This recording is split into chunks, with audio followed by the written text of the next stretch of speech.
के खिलाफ supreme court ने ऑपरेशन जारी रखने का हुक्म देते हुए मुतासरीन की दरख्वास्त मुस्तरद कर दी। नालों की ताज़ा तरीन सूरत हाल के लिए बोल न्यूज़ के नुमाइंदे कफील अहमद इस वक्त औरंगी नाले पर मौजूद हैं, उनसे मजीद जानते हैं। जी कफील।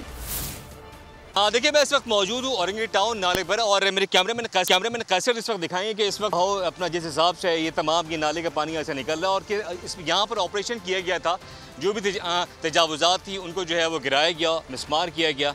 और अब सूरत हाल ये कि आज बाकायदा सुप्रीम कोर्ट ने केस जो है वो समाअत के दौरान ये रूलिंग दी है कि जो तमाम नालों पर कायम तजावुज़ात हैं उनको जो है वो मिसमार किए जाए। ये बड़ा ऑर्डर है सुप्रीम कोर्ट की जानिब से।